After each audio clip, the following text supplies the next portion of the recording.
નમસ્કાર મિત્રો, આજે આપણે કાજુ અને લીલવા દ્રાક્ષથી ભરપૂર એવું સેવ ટમેટાનું શાક બનાવીએ જે 300 જણાનું બનાવવાનું છે દેશી ચૂલા ઉપર. તો સૌપ્રથમ એક તપેલામાં 5 કિલો તેલ લીધું છે. એની અંદર આપણે તમાલપત્ર, સૂકા મરચાં, તજ અને બાદિયા સૌપ્રથમ ઉમેરીશું. ત્યારબાદ થોડુંક તેલ આવે એટલે આપણે આખું જીરું ઉમેરવાનું છે. તો હવે તેલ આવી ગયું છે, આખું જીરું 300 ગ્રામ જેટલું ઉમેરીએ. થોડીક વાર વઘારને હલાવીશું.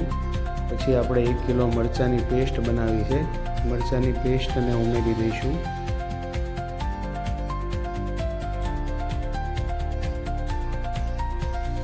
હવે આપણે મરચાંની પેસ્ટ ઉમેરીએ, વઘારને હલાવતા રહીશું જેથી નીચે ચોંટી ન જાય મરચાંની પેસ્ટ.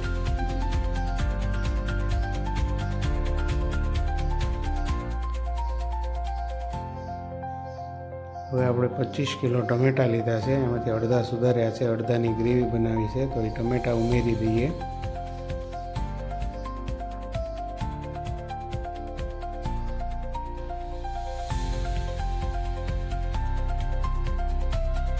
હવે આપણે 300 ગ્રામ જેટલી હળદર ઉમેરીશું.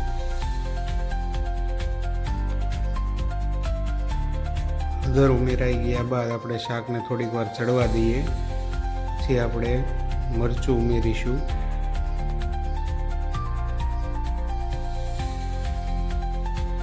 સ્વાદ અનુસાર મીઠું ઉમેરી દઈએ. હવે આપણે કાશ્મીરી મરચું 1.5 કિલો ઉમેરીશું જેથી શાકનો કલર સરસ આવશે અને તીખું પણ નહીં લાગે. 1 કિલો જેટલું ધાણા જીરું પાવડર ઉમેરી દઈએ.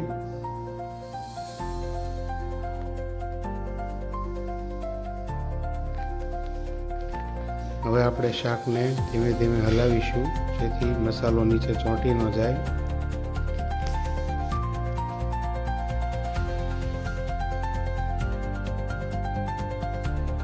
હવે આપણે ટમેટાની જે ગ્રેવી કરી છે એ ટમેટાની ગ્રેવી ઉમેરી દઈએ.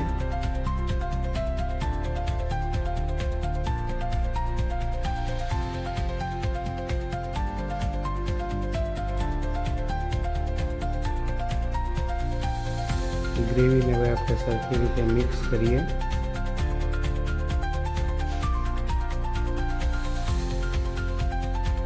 હવે આપણે શીંગનો ભૂકો કર્યો છે, 1.5 કિલો શીંગનો ભૂકો ઉમેરીશું અને મિક્સ કરીશું.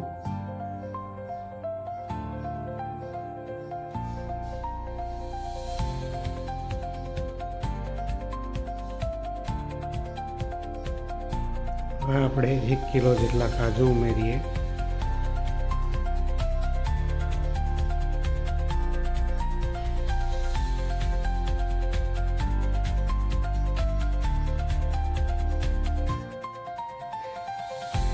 આપણે આદુની પેસ્ટ બનાવી છે, આદુની પેસ્ટ ઉમેરી દઈએ અને 1 ડોલ પાણી ઉમેરીશું. આપણે આશરે 3 થી 4 ડોલ પાણી જોશે, જેમ જરૂર પડે એમ ઉમેરતા જશું.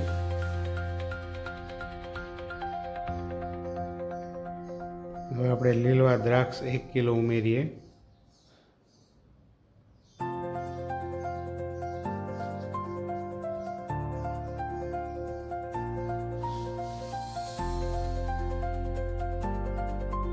હવે આપણે પહેલાં કાશ્મીરી મરચું લીધું હતું, હવે આ તીખું મરચું 800 ગ્રામ જેટલું ઉમેરી દઈએ.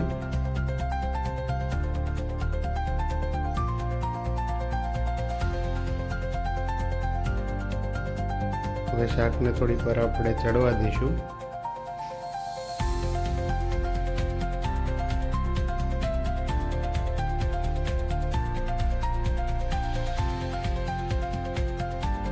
આપણે 1.5 કિલો જેટલો ગોળ ઉમેરીએ.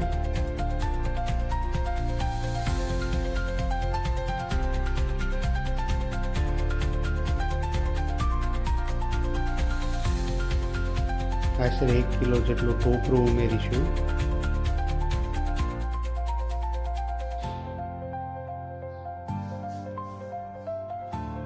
શાકને ધીમે ધીમે હલાવતા રહીશું જેથી નીચે ચોંટે નહીં. થોડુંક પાણી નાખવું પડશે. તો તો હવે આપણે 2 ડોલ પાણી નાખી દઈએ.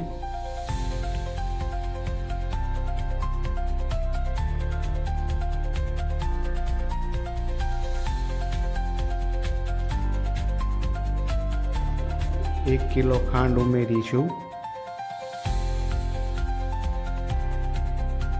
હવે શાકને ધીમે ધીમે હલાવીશું.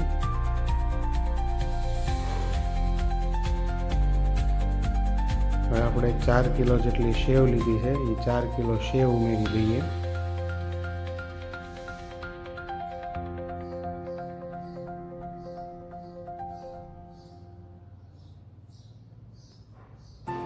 સેવ ઉમેરી દીધા બાદ 10 થી 15 મિનિટ રાખીને ટમેટું ચેક કરવાનું. જો ટમેટું પાકી ગયું હોય તો શાક તૈયાર છે.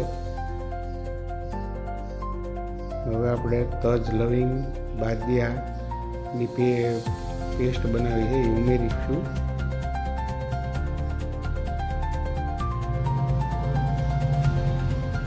હવે આપણું શાક તૈયાર થઈ ગયું છે. થોડીક વાર ઉકાળીએ. પછી ગરમ મસાલો ઉમેરીશું 1 પેકેટ.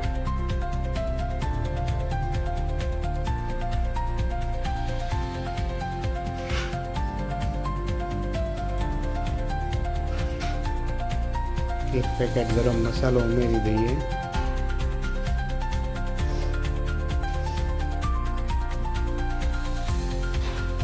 થોડીક વાર શાકને ઉકાળીશું.